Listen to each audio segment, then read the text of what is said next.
does it mean to go fast? What are we running from? Ourselves? Our past mistakes? Or is it time itself and our inevitable decay? Yeah, Doc, I actually just wanted to talk about FPS speedrunning games and how amazing they are. What? Yeah, I'm actually broke. I don't even have money for therapy right now. You can't afford this. Nope. You're a loser! You smell! You're ugly and nobody likes you! Yup, that's me. I bet you're wondering how I got in this situation. So, let's just start from the beginning. I think everyone that's even touched or licked a video game before has heard of speedrunning at some point. Forcing supposed predetermined outcomes to bend to your will like a digital wizard is as wild to execute as it is to spectate. Breaking the actual barriers in video games or physically glitching a program to create skips, speedrunning basically turns any video game into a multi-layered chess match mixed with Ninja Warrior, where you have to be on top of your game at all moments, sometimes down to the pixel or millisecond. Wrap up those gimmicks with a competitive bow and try to be the best at it? Well, now you've got something really interesting. The only complication with the genre is it can be pretty damn daunting to enter. It's not abnormal for it to take thousands of hours to get good at speedrunning a single game, and it's pretty common for years to fly by before a world record is even topped. And that's honestly a semi-positive attribute and a key factor contributing to its enduring popularity. But what options are there if you want to taste the feeling of speedrunning but don't have the time to dedicate to it? Welp, let me introduce you to one of the most intoxicatingly fun gaming genres you probably haven't touched yet. Now, leaderboards and the idea of going for high scores isn't new by any means. Older games would usually just go on until you lost or were out of money, and many recent titles had extra time trial modes for you to compete with your friends. But these modes often felt like afterthoughts or tacked on without any actual competitive nature baked in. Hey, do you want to see my Mario Kart time? I can't think of anything I want to do less. But now we have games with the expressed singular purpose of going fast, beating your friends, landing frame-perfect tricks, and optimizing your runs. It's not a side mode, it's the mode. And when games embrace this concept, what you get is one of the most rewarding, satisfying gameplay loops. So, here, I'm gonna start you off with the good stuff. Neon white.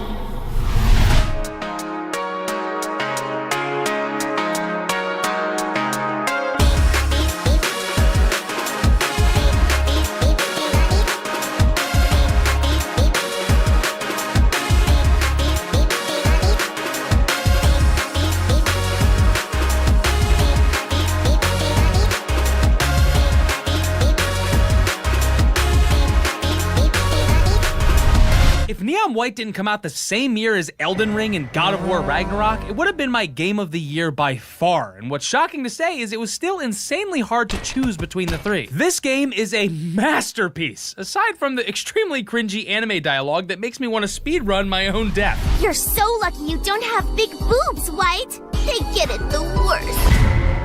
Neon White is a speedrunning FPS platformer with an extremely easy to understand goal. Run through the level, shoot all the demons, and make it to the end as fast as you flippin' can. The visuals are incredibly simple, and that's on purpose. Example, the dark black demons contrast on the white backdrops, and the vibrant weapon cards you use to blast the creatures as well as discard for additional movement techniques are all color-coded, so you can instantly identify what you need to do quickly. Run, grab, shoot, and discard, then do it again and do it another time. Neon White does an unprecedented job at molding your very bones and soul into a speedrunner, honestly, without you even realizing. The game implements the standard bad metal, okay metal, good metal, and great metal, depending on how fast you can dash through the level. Most games would stop there, you'd see your level grade, go, and move on, because it doesn't really matter. Not Neon White. This game pulls a whole MK Ultra Black Ops 1 style mental raid on you and makes you care about your placements through a system called Insight. The metal circle, what do they need? Kiss my ass! Your insight of a level will rise depending on how well and fast you completed that specific track. Just finishing the level will grant you the bronze medal and unlock you the bare minimum of the private friends leaderboard, mostly to possibly taunt you for sucking so much and being so lame and bad. But now, you get to see the real game, the real times they expect of you. So you go, huh, that seems like light work. Fuck it, I can do that. So you run it back, this time with a timer looming above you like some omnipotent judging deity. A few cleaner jumps, maybe a nice shot or two, bam! You've got yourself a silver medal now. Pretty good. You now can physically see the ghost of your past runs, so you can actively know if you're losing to yourself or properly optimizing better. So you land a gold medal, and the game suddenly pushes you over. You've been doing this wrong the entire time. That route you spent multiple runs on, optimizing perfectly, it was all for nothing. Look, here's a secret route you didn't even notice.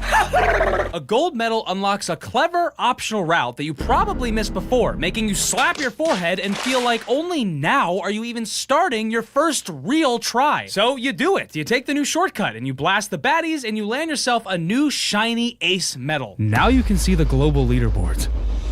Oh my god, what? No, I did that so fast. How can I be so far behind everyone? What? Almost every level takes only a few seconds to complete, so there's no exhaustion buildup from playing a single level over and over and over again. It feels amazing, just shaving half a second off. Seeing your placement go up 1,000 spots in the leaderboard from a singular micro change is genuinely addicting. And sometimes, and this will really lobotomize you, that fancy shortcut isn't even the most optimal route available. Sometimes they're red herrings. It's up to you to figure that out. So finally, you're grinding out a level even harder. Your hands are moving 10 times as fast. You're hitting the craziest shots, the super jumping, wall bouncing, bullet deflecting, jump canceling, guard discarding, bam! You've done it.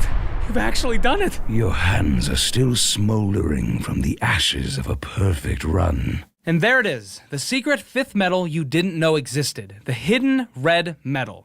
You beat the developers of the game. This feeling cannot be understated. It's a feeling akin to finally beating a really hard Dark Souls boss. You only have yourself and your skills to thank, and wait, what the fuck? I'm still slower than a few thousand people? Fuck that, I'm going again. This is the premium essence of this style of game. A constant dopamine loop of beating yourself and then beating the version of yourself that just beat yourself. Your improvement is tangible, fast, and trackable. You don't need to play a game for 2 hours just to miss a crucial jump and start all over. You can happily miss that jump 100 times in the same minute. So that's an abrupt ad read. This video is sponsored by War Thunder, the most comprehensive vehicle combat game ever made. Well, since Chicago first got cars. Come on, move it!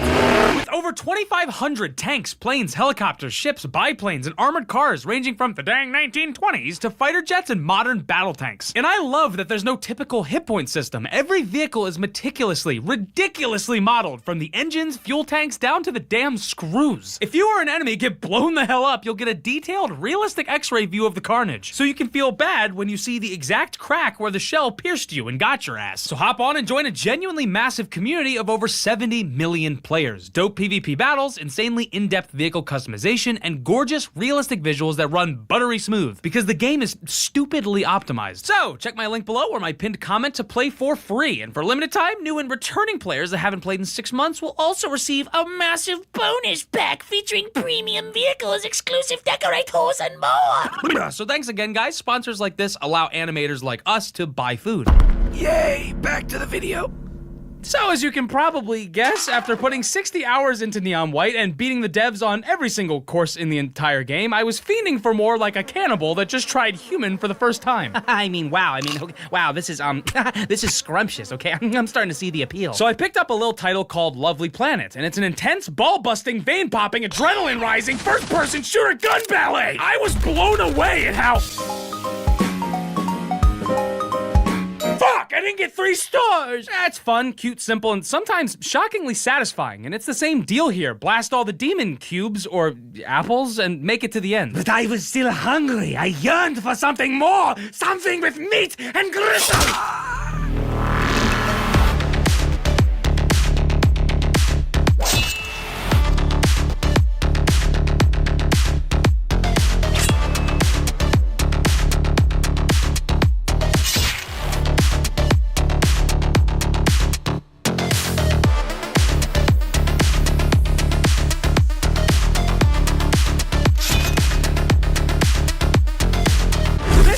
fucking rips. Holy shit. Grinding, sliding, wall jumping, grappling, backstabbing, shuriken, thwacking, cyberpunk aesthetic, neural hacking, crouch canceling, samurai slashing. I love Ghost Runner 1 so much, and it really scratched that Neon White itch for a few reasons. One, because it's extremely fast and the skill ceiling is insane. Two, they added a time trial mode called Kill Run that kind of feels like Neon White. And three, the story is also worth ignoring, just like Neon White. I kid. I'm sure some people like... Shit, ow. Now, Ghost Runner 2 is a slightly different ballgame. I liked it, but I didn't love it like I loved the first title, but I think there's an educational point to be made from it. Ghost Runner 1 did an excellent job at segmenting the game into two styles of play. These quick linear parkour-centric sections where you're blasting around at 1,000 miles an hour, and these arena-style, still parkour-filled, puzzle-like combat stages where you're tasked with clearing the room efficiently. Ghost Runner 1 balances these two types of play perfectly, so nothing ever gets stale, and you're always getting a platformer break in between the sweaty sections. And then the second one added like a Fucking motorcycle open world segment, which sounds awesome at first, but quickly becomes a nuisance as you're glued to a clunky bike and have to get on and off it every 5 seconds, which completely breaks the flow and speedrunning aspect of the game. They also added a hub world, which basically only is there to stop you from the fun parts, so you can go see a cutscene or talk to an NPC and then go back to the fun parts. Hey, I got a question. Why? Why'd you do that? This is a great showcase of something being poisoned by too many ideas. The core gameplay of Ghost Runners is excellent, visceral, and satisfying, and I didn't even mention how good the music is either. Oh my lord! So unless I'm going fast, slashing backs, and eating ass, I don't care. It's a speedrunning FPS platformer PC video game! Bless me with another and my life is yours!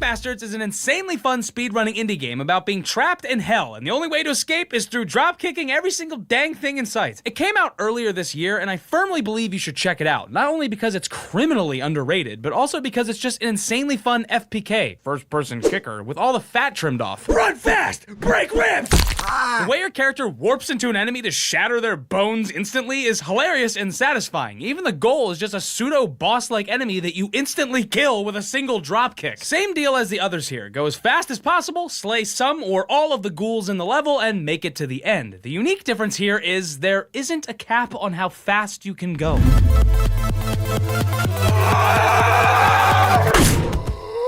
Oh, I knocked the wind out of me!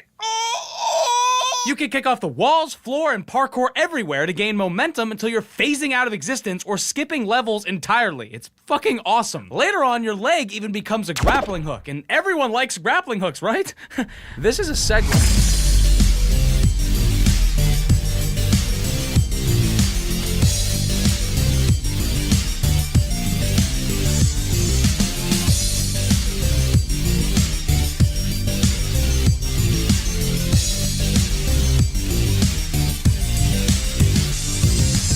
There's kind of a running joke that grappling hooks just make games better. Well, that's not a joke here. It's serious, and it does, and I'm losing my fucking mind.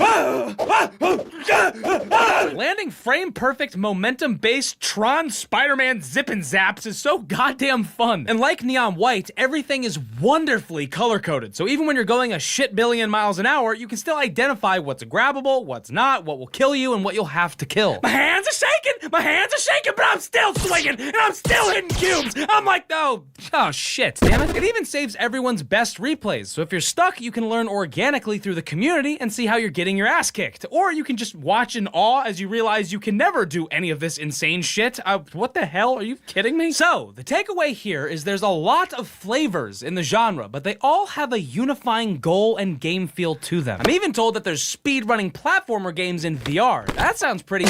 Games like Cluster Truck, Celeste, Counter-Strike Surfing, Ultra Kill, shit, I don't know, a story about my uncle. There's a lot of games and sub-games that kind of have the same feeling, or cousin to the feeling, or are adjacent to the feeling, but until you play a game that's dedicated to the act of micro speedrunning, you won't get it until you get it. It's normal for me to be obsessing over a millisecond.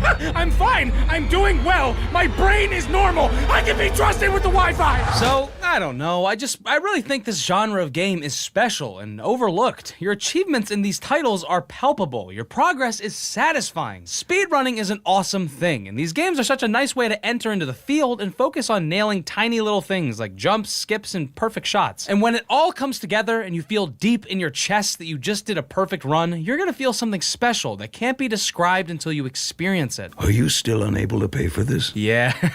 Oh, what's that?